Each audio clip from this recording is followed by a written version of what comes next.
new 3-piece lip from Amazon for the WRX. Just gonna put it on right now. It should be easy. Hell yes. 3 pieces, so 2 of these, and then the middle part, and then some screws for it. All you're gonna need is really just a drill and maybe some double-sided tape. So we use the shorter screws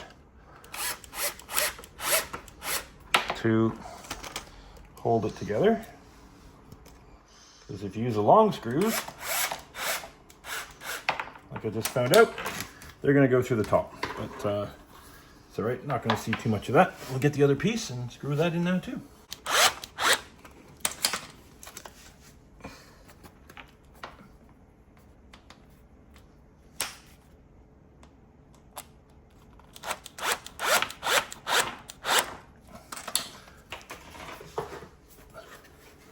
And that looks pretty cool. Yeah. How do I know how to do most of this stuff and all the torque settings and stuff? Well, I use manuals. I've got a couple manuals from emanualonline.com. I've got one for the Jeep, the Subaru, from the Porsche. And yeah, it gives you all the settings that you need. It gives you it's a service manual from the workshop. So it says a procedure, how to do it. I'll put a link in the video description down below so you can go get one for yourself. Really handy to have. I must say, I've made my dad get one for his cars, and my brother, I made him get one for his Pathfinder as well. So yeah, it's link in the description below. Click it through and it'll take you to their site, and you can just get your new manual. It really makes a big difference, especially torque specs, because you always got to try to look on the internet. I found multiple torque specs for different things you look on the internet, but this is the actual service manual, so it'll be correct. Okay, so what I'm doing, there's a high point here in the middle that goes up, so I'm using that as the reference, okay? And then you go to the corner and see how far back it goes. It's about 4 millimeters short, so that's okay. But that's where I'm going to put the first screw in, on this side, and I'm going to check, and I'll check the other side quickly too. If you're on this side, it'll be easier. Yeah, it won't come around.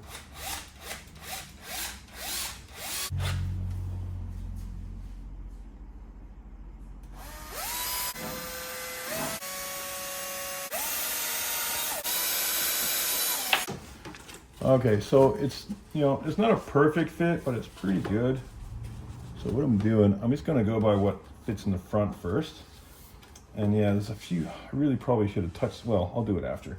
I can still do it. I can touch those up later. So I really kind of just did a good idea of where this is going to sit. Kind of pre-drilled those holes a little bit. And once I do one, then the rest are sure to follow. Okay, you need to hold up that edge tone. That's pretty good. Okay, hold it there. Hold it there. I'm gonna put this first hole in. Once we do that one, and the rest will just line up. Okay, first hole is in. Now we'll put the first screw in that hole, and then we'll just, if you want to get this super secure, you could easily just drill holes and put nuts and washers and bolts in here. We'll see how this holds. We might have to do that later on. You'll never know. See how curb friendly it all is. Okay, now we just need to go along and put screws in as we go. Mm-hmm. So after the middle section, do the far side, and then I worked my way to the middle, and then until I got to there again, I did the far corner here. Because you don't want to get to the far corner here and find out that it's too far one way, too far the other. So you want to go there, and then it'll kind of, the rest of it will kind of fall into place, shall we say. So yeah, that's it. And then we're just going to go one at a time. And we'll go drill.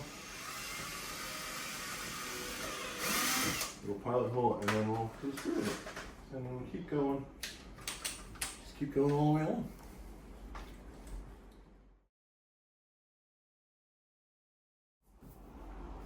That's the last one. That's on there solid. That's take a bit of an excursion off the track to take that off there. But yeah, we're pretty lined up. Nice fit. A little bit of a gap here and there. We can fix that with some double-sided tape, but hey, it's a 20-year-old car. not perfect, and it's on the ground, so you can't really see it too well. But yeah, really, man, that's a Nice. what 20-minute job. So yeah, I recommend getting one of those lips because it's pretty good.